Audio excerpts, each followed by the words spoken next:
What if I told you that for $250 or euros in glass, you could get very close to the Leica Q3 experience, one of the most coveted cameras in photography right now? I know, that sounds like clickbait. And probably it is. Or is it? But I've been shooting with this combo for months. On actual client works, on street photography sessions, on nights out with friends, and honestly, I keep leaving my other glasses at home.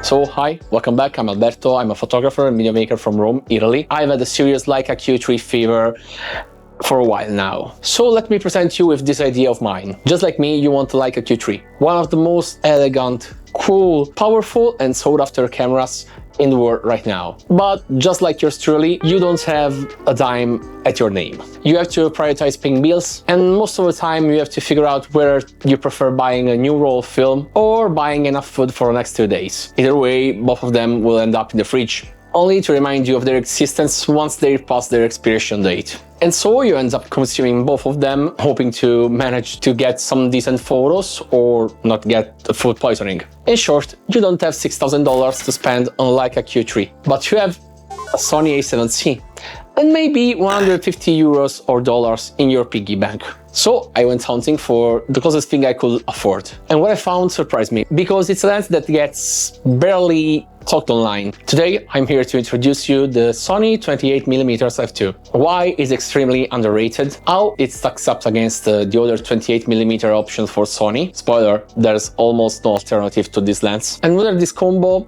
genuinely scratches that Leica itch. But before moving on with the video, remember to subscribe to the channel to help me continue bringing hotter content like this. Fine, let's talk about why 28mm in the first place. I am a 28 and 35mm photographer. These are my favorite focal lens. The only two I genuinely love. The only two where I feel like my eye and the lens are actually speaking the same language. I'm still trying to find out which of these two lenses is the best fit for me. The one that can represent my vision at best. And at the moment I'm really torn because the Zeiss 35mm is also a lens that I particularly love. But we will talk about this lens in another video. And getting back to the Leica Q3, it shoots at 28mm natively, and there's a reason Leica made that choice. It's a focal that sits right in that sweet spot between wide-angle drama and natural human perspective. It's wide enough to capture context, tight enough to feel intimate. And we all know that street photographers love it because you have to be close to your subject, be part of the moment, and all that weirdo crap we all love. So, the lens itself, the Sony FE28mm f2, officially the SEL28 f20. Yeah, that's correct. It's part of Sony's Prime lineup, and it's, let's be real, one of the most affordable lenses in the whole E-mount ecosystem. You're looking at roughly $200 to $250 or euros used, sometimes less. I've got mine for 150 euro last year from an old guy in a parking lot that ended up almost fighting a drunk guy. The classic used market experience. It weighs around 200 grams, it's small, it's light, and on a compact camera like the A7C, the whole package fits into a sling bag. Or it's still light enough to leave hanging around your neck with a good strap and almost forget about it.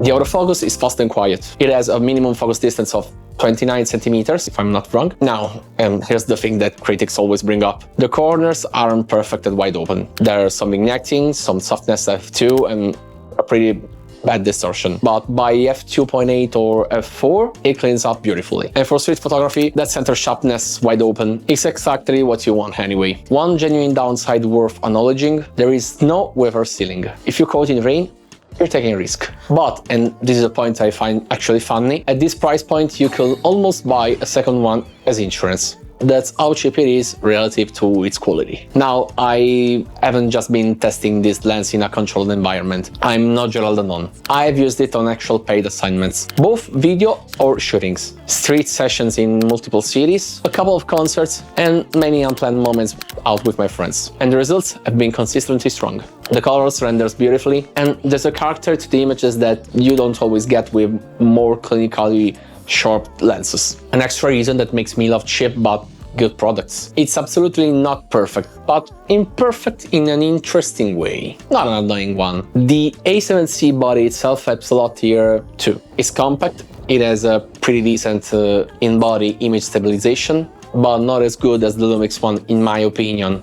As I've said in my latest video, go check it out. And it's useless to say anything about the Sony autofocus system, which is the best in class. Paired with a small light prime like the 28mm turns this camera into perfection in my opinion. Now, this Sony 28mm f2 is not the only 28mm option for Sonys. Let me quickly run through the main alternatives to this one, so you can make an informed choice. Now, let me check my document. Here, there's the Viltrox ones. It's pretty funny that Viltrox makes two 28mm autofocus lenses for the Sony full frame systems, because they couldn't be more different from each other. Even though they share the exact same focal length, they are built for completely different styles of shooting. You have the classic 1.8 model and the extremely cool and fun looking f4.5 model, probably too small to even be defined as a pancake lens. There's also the Sony 24mm 2.8 G series, an incredible pancake lens if you want to go slightly wider with a more premium feel. It's sharper, it has some water resistance, but you're paying $550 for this one. And you're also going to lose the extra compression of the 28mm focal length gives you over the 24. But this is usually the lens that many creators rely on when trying to recreate the Leica Q3 experience with their Sonys, usually paired with the Sony A7RC or A7CR models. My verdict: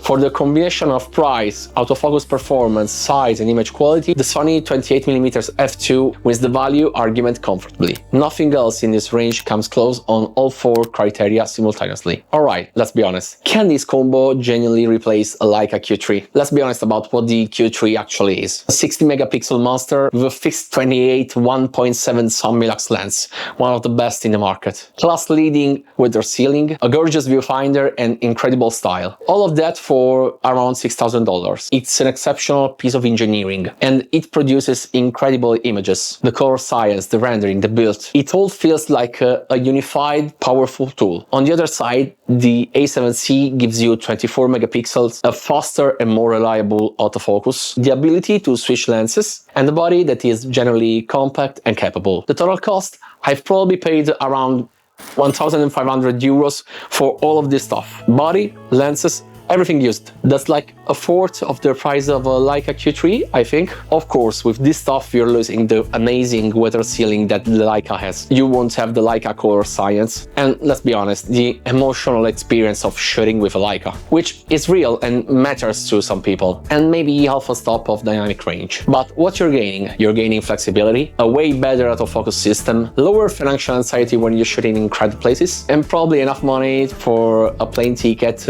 to go shoot somewhere interesting. Is it the same thing? Nope. Is it close enough for most real-world shooting scenarios to make Leica difficult to justify purchase? Absolutely yes. And as many shooters end up searching and looking for extremely clinical lenses, without distortion, without vignetting, extremely sharp both at the center and on the sides, I'm happy that I always end up in love with the weirdest and most slept-on lenses like this one, because after all, they deserve to be used and respected too, especially when they give back such an experience.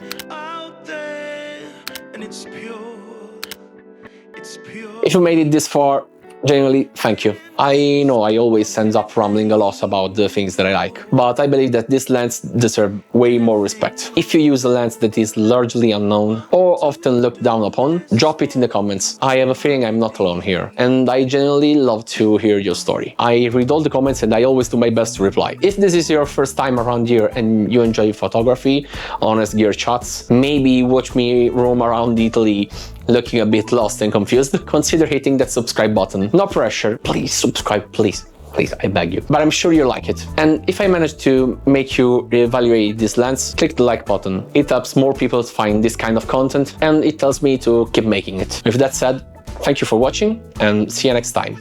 Ciao.